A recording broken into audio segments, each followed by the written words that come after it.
जुन्नर तालुक्यातील पिंपरीपेंडार या गावातील छोटे वाडी असलेले नवलेवाडी या ठिकाणी 6 वर्षापूर्वी एक संकल्पना समोर आली आणि त्या संकल्पनेतून एका माळरानावरती झाडे लावण्याची संकल्पना समोर आली.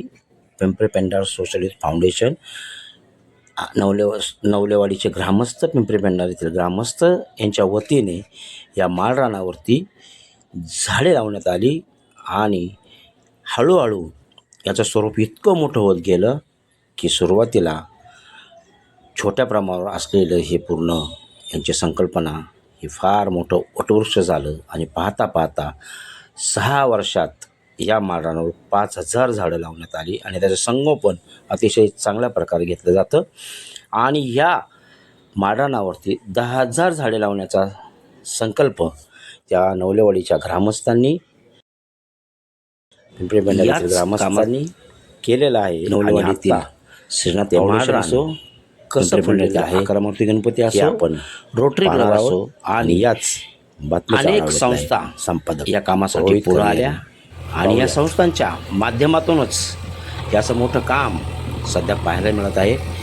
अनेक संस्था करून दाखवल्यावर काय होतं एखादी गोष्ट त्याचं हे उदाहरण आहे आणि याच कामासाठी अनेक संस्था पुढे येताना आपल्याला पाहायला मिळत आहेत. याच बातमीचा आढावा घेतला आहे थरार न्यूज नेटवर्कचे संपादक रोहित खरगे यांनी. पाहूया. शालेय शिक्षण घेत होतो त्या काळात शनिवार रविवार हे जे आता इथं सगळं वैभव फुलवलं, या ठिकाणी पूर्ण माळरान होतं. इथं आम्ही क्रिकेट खेळायचो, म्हणजे नवलेवाडी तेवढे दिलीप रोकडे असतील, सुनील रोकडे असतील, नवले असतील, गजानन नवले, ज्ञानेश्वर नवले, अविनाश नवले, ही सगळी मंडळी आम्ही या ठिकाणी पिंपरीपेंडार विरुद्ध नवलेवाडी अशी मॅच खेळायचो. आणि या सगळ्या माळरानावरती पूर्ण माळरान होतं, काहीच नव्हतं. आणि त्यावेळी या स्टेडियमला आम्ही त्यावेळी गमतीने दिलीप रोकडेंनी या स्टेडियमला नाव दिलं होतं नामा गोपाळा स्टेडियम. कारण इथं नामदेव आणि गोपाळ हे जी जुनी मंडळी आहेत त्यांची नावं घेऊन नामा गोपाळा स्टेडियम नाव दिलं होतं. परंतु आज इथं पाहिलं तर खरं अभिमान वाटतो. इथे पूर्ण या माळरानावरती एक पूर्ण वनराई या ठिकाणी फुलवलेली आहे. ती फुलवण्याचं काम येथील ग्रामस्थ, नवलेवाडीचे जे ग्रामस्थ आहेत त्यांनी केलेले आहे आणि त्यांच्याबरोबरच सोशल फाउंडेशन असेल, इतर सगळ्या संस्था असतात, त्यांनी हे सगळं काम केलेलं आहे आणि आज त्यांच्याशी आपण गप्पा मारणार आहोत.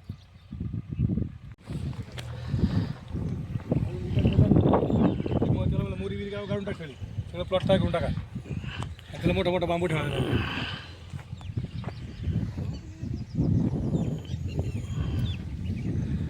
आता प्लॉट किती तयार केला आहे?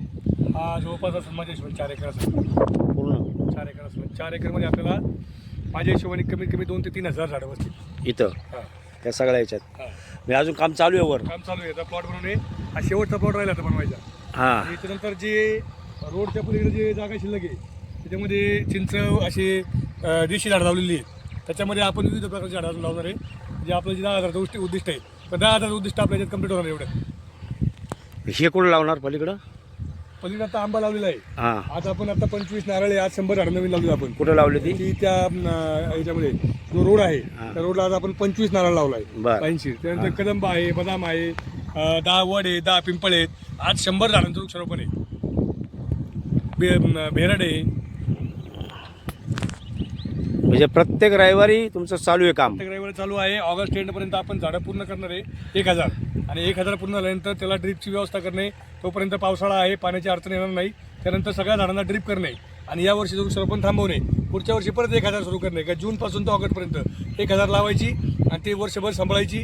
आता जुनी झाडं जी आहेत त्यांना पाण्याची गरज आता फारशी लागणार नाही, कारण ती आता 3-3, 4-4 वर्षी झालेली आहेत, ती स्वावलंबी झालेली आहेत. नवीन झाडांकडे लक्ष देणे, सोबत जुन्या झाडांकडे लक्ष देणे, सगळ्या झाडांना ड्रीप करणे. आता या ठिकाणी गांडूळ खताची पण गाडी येणार आहे. गांडूळ खत येणार आहे. प्रत्येक झाडाला आपण आता गांडूळ खत टाकणार आहे. कारण ही जमीन मुरबाड आहे. गांडूळ खतात त्याचा चांगला फायदा होईल. का ते झाडांना जे खाली पाणी जायला भुसभुशीत व्हायला पाहिजे, तर गांडूळ खत त्याचं खूप चांगलं काम करेल.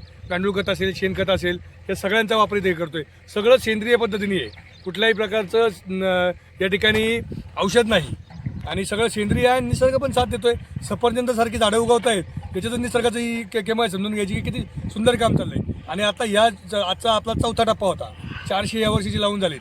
या वर्षीची 1000 आपल्याला ऑगस्टपर्यंत पूर्ण करायची आणि ती पूर्ण करण्यासाठी विविध संस्था येतात. आता जसं आता डॉक्टर असोसिएशन येत आहेत, मेडिकल असोसिएशन येत आहेत, आज जैन श्रावक संघ आळेफाटा होते, नौकर ग्रुप आळेफाटा होते, रोटरी क्लब आपल्याकडे कंट्रीसोबत आहे, रोटरीचे उद्या गव्हर्नर येत आहेत 20 तारीख उद्या संध्याकाळी 5 वाजता आपल्याकडे उद्या रोटरीचे गव्हर्नर येत आहेत का जे आपल्या या ठिकाणी मार्गदर्शन करणार आहेत. त्यांच्या माध्यमातून तलावांचं खोलीकरण असेल की पाणी थांबलं पाहिजे. हे जे मोठे मोठे तलाव आहेत या तलावांमध्ये लाखो लिटर पाणी साचतंय, परंतु व्यवस्था नसल्यामुळे खोलीकरण नसल्यामुळे ते पाणी थांबत नाही आणि ते पाणी पर्क्युलेशन निघून जातं. तर तेही पाणी थांबलं पाहिजे. ते जर पाणी थांबलं तर निश्चित या पाण्याचा आपल्याला खूप मोठा फायदा होईल, कारण ते लाखो लिटर पाणी आहे. 1, 2, 3 तलाव आहेत आणि चौथा आपलं तळ आहे. इतकी सुंदर व्यवस्था आहे पाण्याची आणि 2 माणसं आपल्या ठिकाणी या ठिकाणी आहेत.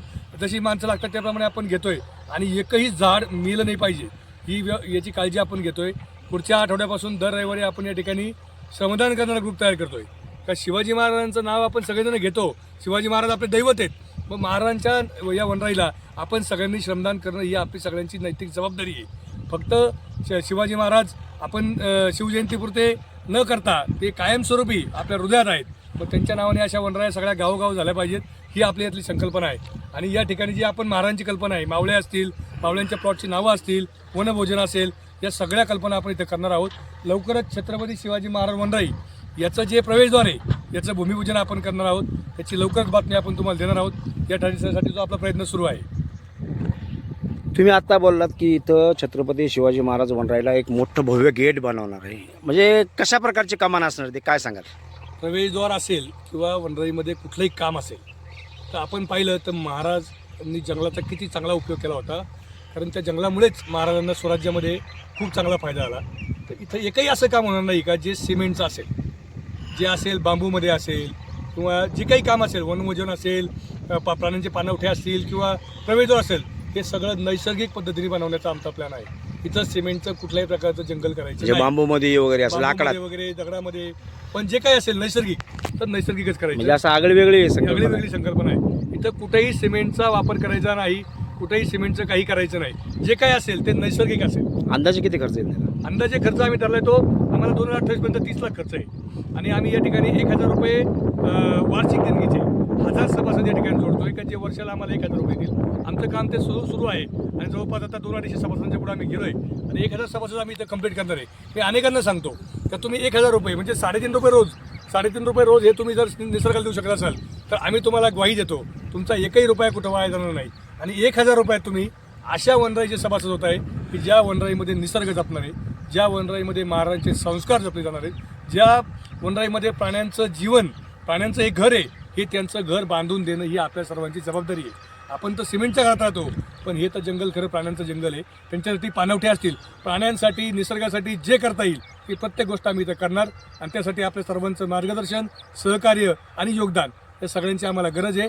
निश्चित आपण जॉईन व्हाल तर आपलं निश्चित समजेल की त्या ग्रुपमध्ये रोज ॲक्टिव्हिटी काय चालत आहेत, त्या ठिकाणी काय रोज घडतंय हे आपल्या इथं कळेल. एवढेच एक काम तसं सोपं नाही, खूप मोठं आहे. आत्ता हे खूप वैभव उभं केलं आहे, परंतु आत्ता पुढील कामासाठी तुम्हाला ह्या सगळ्या याच्यात म्हणजे तुमचे सगळं सामाजिक काम पाहून ढगे साहेब आहेत, पादीर साहेब आहेत की ह्या याच्यामध्ये ते श्रमदान करतात, परंतु ह्या सगळ्या कामामध्ये कुठल्या संस्था तुमच्यासोबत काम करतात? 2021 पासून एक काम आपण सुरू केलं आहे. पिंपरी पेंढा सोशल फाउंडेशनची ही संकल्पना आहे. सगळ्यात मोठं योगदान या ठिकाणी पिंपरी पेंढा सोशल फाउंडेशनचं आहे. ग्रामपंचायत पिंपरी पेंढाचे आपल्याला या ठिकाणी सहकार्य आहे. सगळ्यात महत्त्वाचं आता योगदान जे सुरू झालं आहे ते रोटरीचंही खूप मोठं योगदान आहे. ड्रीपचं योगदान जे आहे यापूर्वीचं अनेक योगदान ही रोटरी दिलेली आहे. आणि रोटरी या जो संकल्प आहे वनराईचा, त्या वनराईमध्ये एक महत्त्वाची पार्टनर आहे.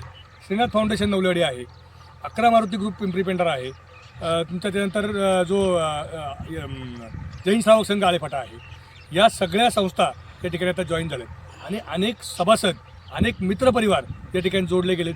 याच्यामध्ये तुमच्या पिंपरी पेंढाचे ग्रामस्थ जे आहेत आमचे सगळे मित्रपरिवार आहेत. सगळे मित्रपरिवार या ठिकाणी आम्हाला आवर्जून मदत करतात. जेव्हाही आम्ही आवाहन करतो की आम्हाला मदतीची अपेक्षा आहे त्यावेळेस न चुकता सर्व ग्रामस्थ आम्हाला मदत करत असतात. आणि हा जो संकल्प आम्ही केला आहे, कितीही मोठी आर्थिक बाजू लागू द्या, ते आम्ही 100% पूर्ण करणार हे मी सर्वांना ग्वाही देतो. आजपर्यंत 6 वर्ष आले आम्ही इथं न चुकता न खंड पडता आम्ही इथं काम करतोय. आणि जो संकल्प आम्ही केला आहे तो संकल्प 2028 अखेर आम्ही कुठल्याही परिस्थितीत पूर्ण करणार हे मी सगळ्यांना शब्द देतो. मी मगाशी बोललो की ह्या माळरानावरती हे माझा आज नवलेवाडी माझा आजोळ आहे. आणि ह्या माळरानावरती आम्ही इथली नवलेवाडीची जी मुलं होती त्यावेळेची दिलीप रोकडे असतील, सुनील रोकडे असतील, गजानन नवले असतील, वाडीतली सगळी मुलं सगळी इथं आम्ही पिंपरी पेंडात येऊन या माळरानावर आम्ही क्रिकेट खेळायचो. त्यावेळी ओसाड माळरान होतं, मी आता मगाशी बोललो त्याप्रमाणे. आणि आज हे कसं नंदनवन झाले, कसं सुचलं काय सांगाल? 2021 साली विमलेश शेठ गांधी यांनी मोठा पवित्रा घेतला आणि या ठिकाणी वृक्षारोपण करण्याचा सुरुवात केली. खूप मोठं व्हिजन घेऊन मी या ठिकाणी उतरलेलो आहे. माझं व्हिजन खूप मोठं आहे. ह्या संपूर्ण मैदानाला 4 स्टेडियम टावर लाईटचे बसवायचे आहेत. संपूर्ण कंपाऊंड करायचं आहे. संपूर्ण याला CCTV लावायचे आहे. आणि शेवटचा मुद्दा अतिशय महत्त्वाचा आहे. आजची मुलं कुठल्याही प्रकारचा व्यायाम करत नाही, त्यासाठी एक स्विमिंग पूल बनवायचा आहे. व्हिजन खूप मोठं आहे, पण निश्चितपणे पूर्ण होईल अशी मला खात्री आहे. काका तुम्ही इथं कसं ह्या ठिकाणी तुम्ही कसं जॉईन झालेत, काय सांगाल? तो काय किस्सा होता? या ठिकाणी म्हणजे घरी मला आता काय करमत नव्हतं आणि कुठंतरी आपला थोडा टाईमपास म्हणून विरंगुळा म्हणून म्हणजे एक मी विमलेश शेठला म्हणजे तुम्ही बोलायला सांगितलं. विमलेश शेठला विचारा, बोला.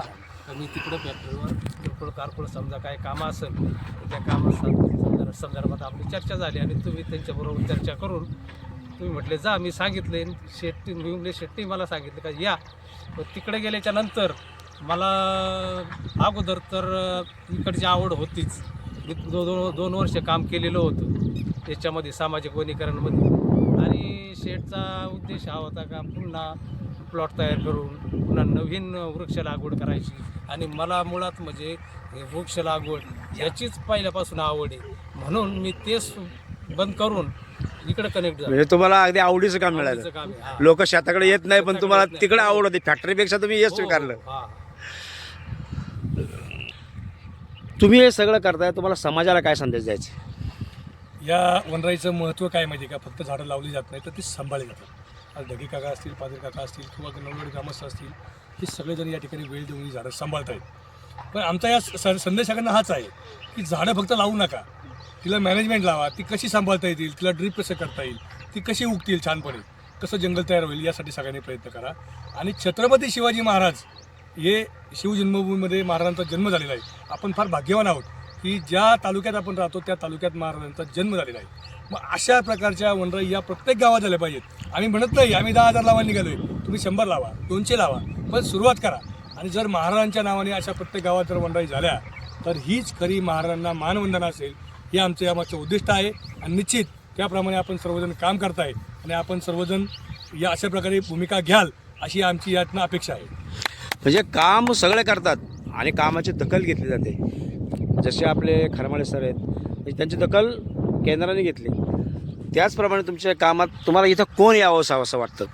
आमच्याकडे मी तर विनंती करेन मुख्यमंत्र्यांना की मुख्यमंत्र्यांनी जरूर इथं यावं. का तर हा जो उपक्रम आहे हा जर जगासमोर गेला तर निश्चित अनेक गावं पुढं येऊन त्या ठिकाणी मला आज अनेक गावांना बोलवलं आहे की तुम्ही कशा पद्धतीने काम करताय. तर माझी मुख्यमंत्र्यांना विनंती आहे की एकदा हा प्रोजेक्ट जगासमोर येऊ द्या.